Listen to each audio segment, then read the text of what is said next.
ប្រវត្តិស្រះស្រង់ស្រះស្រង់មានទីតាំងស្ថិតនៅ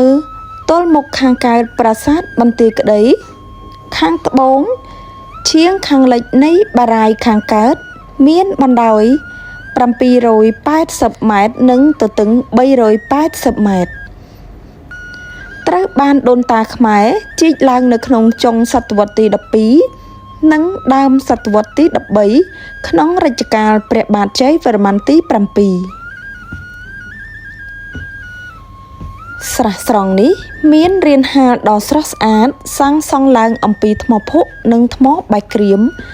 ដោយមានរាងកាកបាទ មានបង្កាន់ដៃនាគនិងមានតោយាមផ្លូវផងដែរ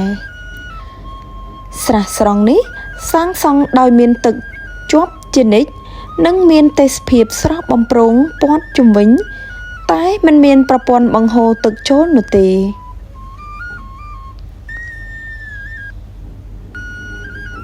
ស្រះនេះពឹងទៅលើទឹកភ្លៀងនិងទឹកក្រោមដីដែលជ្រាបចូលពីបារាយណ៍ខាងកើតស្រះនេះជីកឡើងមិនមែនមាននីតិស្រោចស្រពកសិកម្ម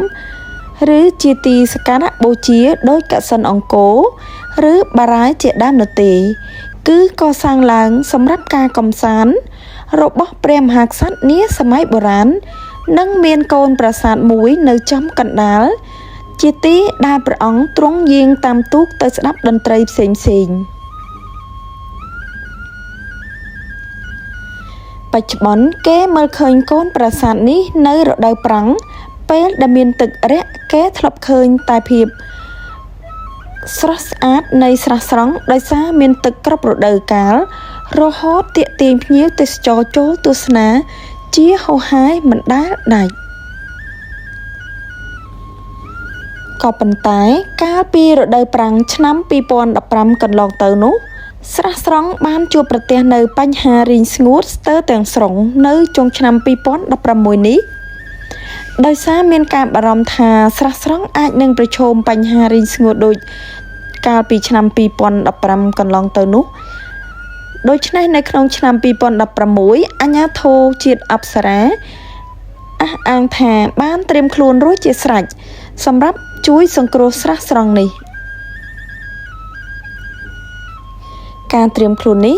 គឺតាមរយៈការស្ដារប្រឡាយដែលមានប្រវែង7គីឡូម៉ែត្រដើម្បីបង្ហូរទឹកពីតំបន់តានីវមកបញ្ចូលនៅក្នុងស្រះស្រង់សូមអរគុណ